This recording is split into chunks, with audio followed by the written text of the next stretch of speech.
Bonjour à tous, j'espère que vous allez bien. On se retrouve aujourd'hui pour une nouvelle vidéo et vous l'avez vu dans le titre, aujourd'hui on va faire un petit point de tous les sacs que j'ai vendus, en tout cas la grande majorité. Ça permet aussi de voir les sacs qui sont sortants de ma collection si jamais vous me suivez et que vous savez un petit peu ce que je possède, et surtout de faire le point sur les prix de revente par rapport au prix d'achat et voir si j'ai fait une plus-value ou une perte. Vous allez voir que ça peut varier selon les sacs. De façon générale, j'achète pas vraiment mes sacs pour faire de la plus-value, mais quand il y a une revente, c'est vrai que ça peut être toujours agréable de voir qu'on perd pas forcément de l'argent. Donc on va commencer tout de suite, c'est parti.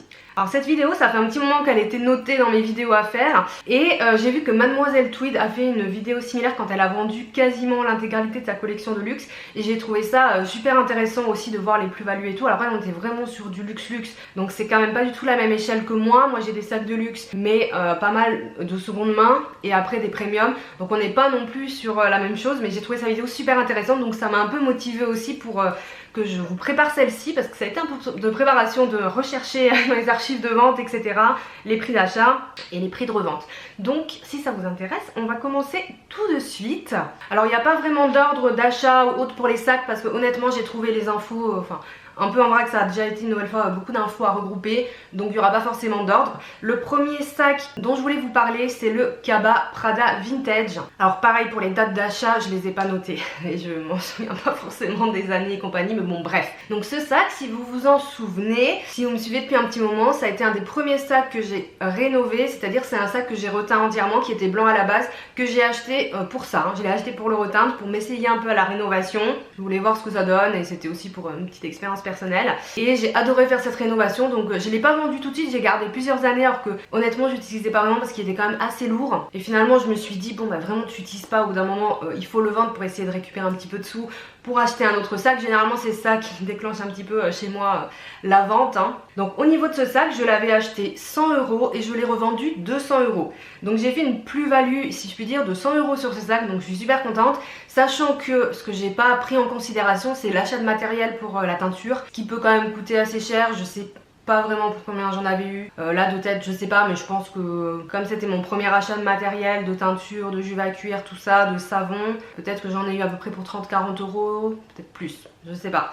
Plus le temps passé sur la réno, mais ça je le compte pas, donc c'est pas vraiment une plus-value exacte, mais en tout cas en termes de prix d'achat, prix de revente, j'ai gagné 100 € sur ce sac. Donc le fait de toute façon de teindre pièces en couleur foncée, notamment en noir, tout de suite vous augmentez votre prix de vente. Surtout les sacs blancs, honnêtement c'est pas forcément ce qui se vend le mieux, surtout sur ces modèles parce que ça se tache et compagnie. Donc le fait de teindre en noir, ça m'a permis de faire une petite plus-value. Sac suivant, parce qu'il y a quand même une petite liste, donc je vais pas non plus trop m'attarder. Pareil au niveau d'un sac que j'ai rénové, c'est le sac City de Balenciaga. Alors c'est pas le nom exact, en plus quelqu'un me l'a dit, mais bon bref je me souviens plus, mais vous voyez ce modèle Bordeaux, que j'ai également acheté en blanc beige à la base et que j'ai reteint en Bordeaux. Donc pareil, c'était un peu pour mes petites expérimentations. C'est aussi un sac que je voulais depuis longtemps, parce que c'est un peu un sac iconique des années 2010, c'est ça qui me faisait rêver quand j'étais ado, mais que j'avais pas les moyens d'acheter. Finalement je l'ai revendu assez rapidement parce qu'il n'était pas du tout pratique pour moi, et trop mou, la forme et tout, enfin ça n'allait pas trop. Donc moi je l'ai acheté 170 € et je l'ai revendu 235 €. Donc j'ai fait une petite plus-value de 65 € une nouvelle fois, sans prendre en compte l'achat de matériel pour la teinture, etc.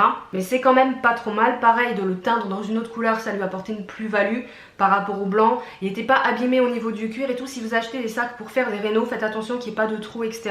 Alors ça peut se réparer, mais il faut quand même un niveau d'expertise en réno qui est un peu au-dessus, un niveau professionnel je dirais, que moi j'ai pas. Donc si vous voulez faire à la maison, etc., faites en sorte de prendre un sac qui a le cuir en bon état. Et moi c'était vraiment le cas sur ce sac. Donc quand j'ai fait la teinture, il y a des vidéos disponibles sur mon blog pour les rénaux d'ailleurs, et sur ma chaîne YouTube si vous voulez voir comment j'ai fait. Donc petite plus-value pour ce sac aussi. Je l'ai vendu à un garçon d'ailleurs, et qui était très content de l'acheter et qui m'avait fait un retour assez sympathique, un parisien, je m'en souviens. Ensuite, encore dans les sacs de luxe que j'ai acheté d'occasion et que j'ai rénové, généralement on est sur ça, il y a le Kaba Allison de Chloé. Il me semble que je l'ai acheté à l'une d'entre vous d'ailleurs. Donc je l'ai acheté 150 € et je l'ai revendu 180 €. Donc j'ai fait une petite plus-value là aussi de 30 €. Ce sac je l'ai un peu rénové dans le sens où à la base la partie beige top que vous voyez était plutôt rose.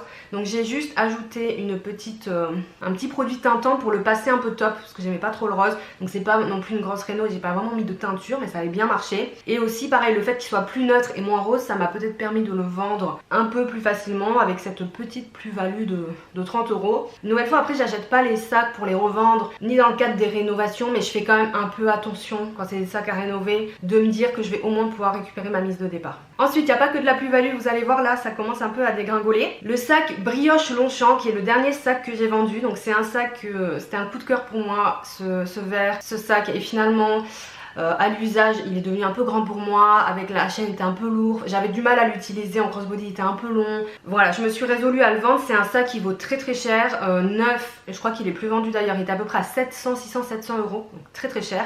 Moi je l'ai acheté en seconde main 460 €, donc c'était déjà quand même un bon prix mais ça restait élevé. Et là par contre je l'ai revendu donc il y a peu de temps 320 €, donc j'ai fait une perte de 140 € sur ce sac, sachant que franchement j'ai mis beaucoup de temps à le vendre parce que je voulais le revendre 460 €. Je voulais pas trop baisser le prix, je voulais vraiment me retrouver dans mes frais, ça n'a pas du tout été le cas, alors que pourtant c'est un modèle qui se fait plus, la couleur c'était la plus plébiscitée, donc j'étais assez sûre de moi quand je l'ai acheté que si jamais je voulais m'en séparer, je pourrais quand même récupérer un montant assez intéressant, parce qu'il était vraiment, je vous dis, aux alentours de 600-700 € neuf, et en fait c'était pas du tout le cas. Voilà, donc j'ai perdu 140 €, bon, ce qui est pas énorme quand même, j'ai quand même récupéré 320 € sur ce sac, donc c'est une très belle somme qui m'a permis de financer d'autres achats. Mais bon, un peu déçue, ça m'a fait un peu mal au cœur de le laisser à ce prix, même si c'est un très bon prix. Après moi je suis un peu dure en affaires, sur les ventes, etc. J'avoue que je suis prête à négocier, mais ça me fait toujours un peu, enfin, je suis un peu dure en affaires.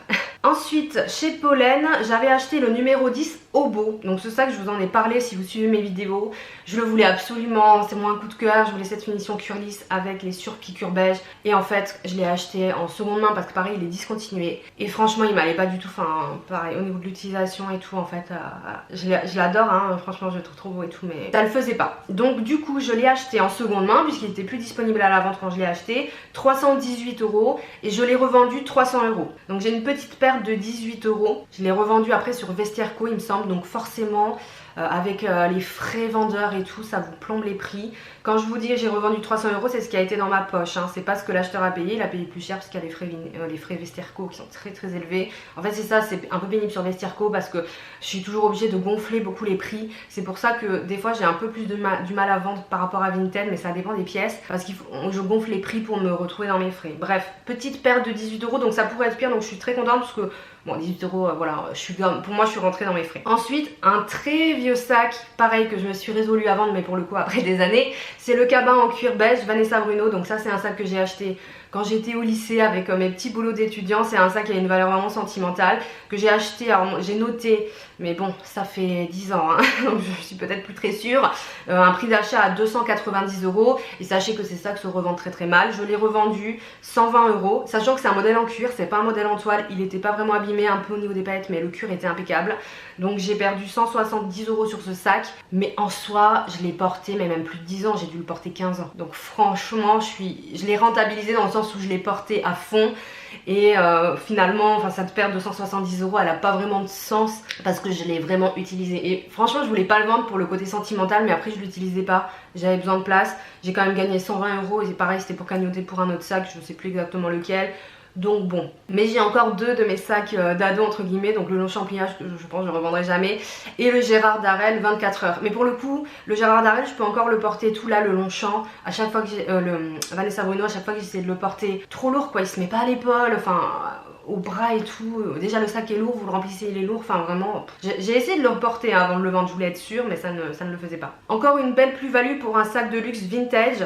Il s'agit du sac Obo Macadam Vintage de chez Céline. Je sais pas si vous vous souvenez de ce sac quand je l'ai acheté. Je l'ai cherché un petit moment, je l'ai acheté 110 €, donc pas très cher quand même. Je l'avais rénové dans le sens où j'avais reteinté un petit peu avec du Juva cuir, une teinture je sais plus, ou du Famacolor, bon bref, la anse et tout, mais pas après, c'était de la toile etc, donc voilà. Pareil, il m'a très vite, pas déçu, mais j'ai très vite vu qu'il allait pas me correspondre parce que bah, portage épaule etc, je le trouvais presque trop petit par rapport, c'était à peu près la même période où je portais beaucoup mon Speedy 30 de Vuitton, enfin je sais pas, bref, je l'ai pas gardé très longtemps.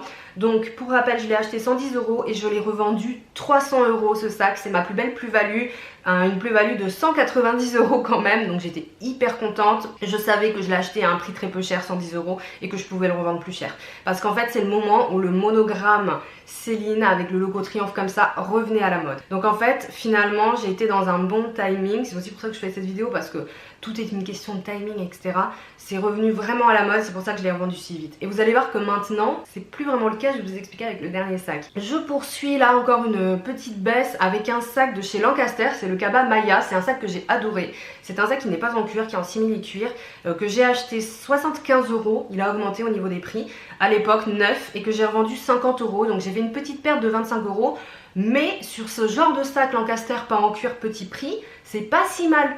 Parce que des fois, enfin sur Vinted ou Vestiaire Co, ces sacs comme ça, surtout s'ils sont pas en cuir, en fait on les revend à 10 ou 20 € quoi. Donc franchement, pas trop mal, je l'avais bien vendu parce que c'est un bon sac pour les cours, le travail. Quand je dis je l'avais bien vendu, c'est-à-dire au niveau de la description de l'article. C'est important dans les descriptions de vos articles, si vous le pouvez, je le fais pas tout le temps mais j'essaie quand même, de expliquer les mises en situation.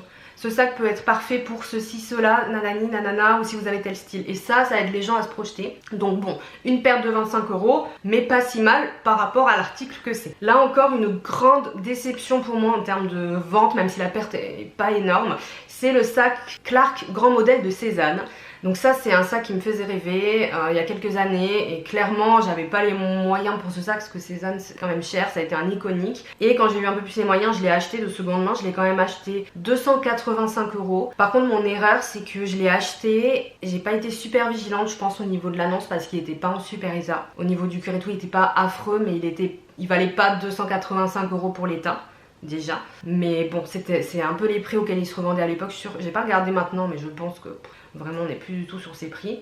Je vais regarder tiens vite fait. Ben là vous voyez je regarde, 126 €, voilà, 84 €, 50 €, 95 €, ah ouais non mais laisse tomber, 95 €, 50 €, ah ouais. Waouh, je l'ai payé super cher à l'époque mais il était vachement plus désirable qu'aujourd'hui. Donc là, il y en a quand même un à 172 € mais qui a l'air neuf. Voilà les prix, on est là, on est aux alentours de 100 € si ce n'est en dessous. Donc je l'ai payé très cher, je trouve 285 € c'est très cher pour l'état. Je l'ai revendu 204 €, donc j'ai fait quand même une perte de 81 €. J'étais pas satisfaite du tout de ma vente avec ce sac. Pareil, j'ai mis du temps à le vendre parce que je voulais pas baisser trop le prix. Parce que je l'avais payé cher en fait, alors que je sais que en fait faut pas raisonner comme ça quand on vend quelque chose. Il faut pas vraiment se dire bah, je l'ai payé tant, je vais récupérer mes sous. C'est pas du tout la bonne attitude, et pourtant c'est celle que souvent j'adopte. Pourquoi? Parce que le sac n'aura pas la même valeur par rapport au prix d'achat. Que vous l'ayez acheté neuf, déjà il sort de boutique, il décote, sauf pour Hermès, mais même les sacs premium et compagnie. Et si c'est en plus de la troisième main, parce que ça c'est un sac que j'ai acheté donc d'occasion, il perd encore plus en décote. Donc voilà, ce qu'il faut accepter c'est l'argent qu'on va récupérer et pas rester fixé sur le prix qu'on a payé. Et moi c'est un truc que j'ai tendance à faire, donc du coup de le verbaliser aussi avec vous ça va peut-être m'aider à revoir ma position, on verra pour être le dernier sac.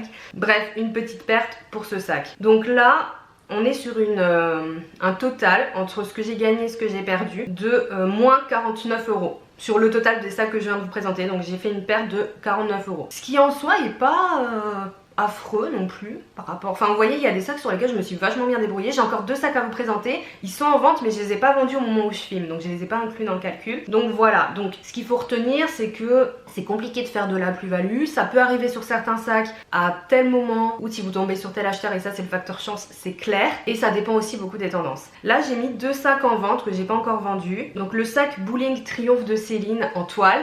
Alors vous voyez par rapport au beau macadam que je vous ai présenté tout à l'heure, ce sac est quand même beau, enfin moi je trouve beaucoup plus beau, même s'il est en tissu, l'autre était en toile enduite, mais il est quand même un peu plus à la page. Et pourtant ça fait un petit moment que je l'ai mis en vente et j'arrive pas à le vendre. Donc voilà, suspense pour ce sac là. Et le deuxième que j'ai mis en vente c'est le Camera Bag Vintage de Saint Laurent Paris, qui est aussi un sac que j'ai reteint qui était blanc et qui maintenant est noir. Donc, et pourtant j'ai du mal à le vendre, mais je sais pourquoi, parce qu'il a une anse épaule, donc on peut rajouter une bandoulière. Moi c'est ce que je faisais lorsque je le portais, mais souvent le fait de devoir rajouter une bandoulière qui n'y est pas à la base, ça embête un peu les gens, ce que je peux comprendre. Donc lui par contre je l'ai acheté 98 €, je l'ai vraiment pas payé cher, moins de 100 € et j'ai refait la teinture etc.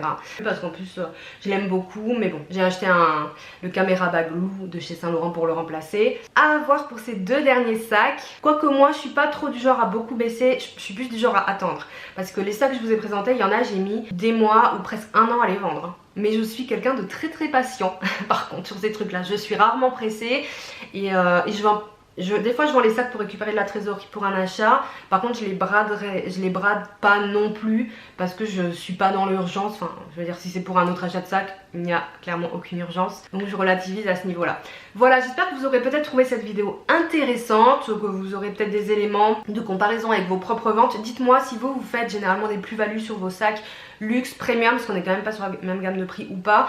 Quel est le meilleur deal que vous ayez fait en achat de seconde main? Soit un sac vraiment que vous avez payé pas du tout cher par rapport à son état et au prix neuf, dites-moi, ou un sac que vous avez revendu avec une énorme plus-value, nous aussi en commentaire. Ou alors au contraire, si vous avez que des expériences de perte, c'est intéressant aussi de partager un petit peu tout ça. Une nouvelle fois, là c'est mon expérience sur des sacs que j'ai vendus à un instant T. Donc ça, peut-être que ça se serait passé autrement et que tout aurait été très différent. Mais voilà, ça m'a plu aussi de vous présenter tout ça. Ça permet de faire un petit point sur ma collection. J'espère que la vidéo vous a plu. N'hésitez pas à la liker si c'est le cas. Et pour ma part, je vous souhaite une excellente journée. Et je vous dis à bientôt. Ciao.